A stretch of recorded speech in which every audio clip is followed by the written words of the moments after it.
They read the opening argument, Chad, and our publisher came back to us and said, on second thought, we thought maybe the book should be titled "Our Ancestors Shot Redcoats for Less Than This." Okay, and we went with the title "Rise of the Fourth Reich." Right. And I think I didn't get as much blowback because I even though I've ended up in places that I think a lot of people would feel are maybe anywhere from extreme to provocative, I took a very measured approach in arriving at these conclusions.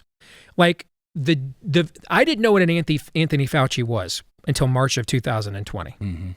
But I'm a total depravity kind of guy. Right. The minute you come at me with this person's above reproach, this person's infallible. Yeah. All right. My total depravity, some people have gaydar, I've got total depravity-dar. My total depravity-dar goes off right away thinking, no such thing.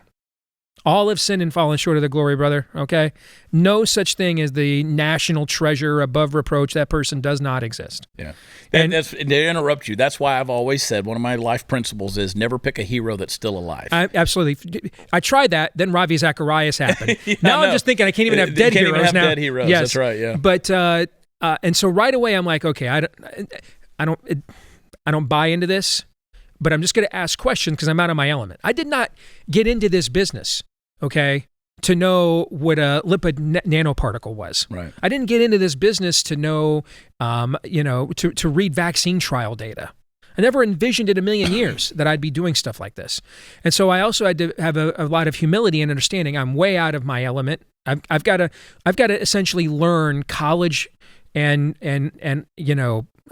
almost master's level biology and virology and physiology on the fly while I'm talking about this. Otherwise, I mean, forget getting us all demonetized. I could get us all Alex Jones, the entire platform. Exactly. If I'm wrong about stuff that is a life and death situation, it could be life and death for the Blaze. And so one of the first things I did, I don't know that I've ever said this publicly, so I'll say it to you.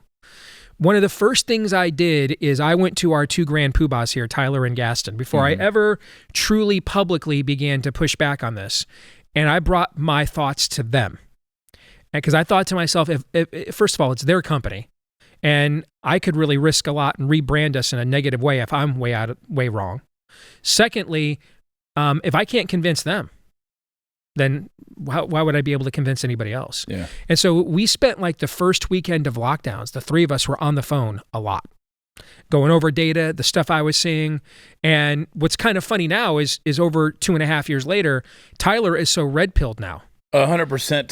Tyler, he sends me stuff, and I'm like, I don't know, dude. That seems really radical. I've gotten caught in the parking lot with Tyler as he starts spilling stuff, and I'm like, dude, I got to go home. Yes. I mean, he has gotten so red-pilled now that he's gone beyond even my information level on this subject matter. And so I think the fact that I did not just jump to that conclusion, but allowed events to play out and let the data, that didn't serve a wine before its time, as we used to say in the ads when we were kids. I think that people at least understand I have not come to these provocative conclusions for rhetorical flourish or, on a whim. That's the only proper historical response to what has actually been done to our civilization.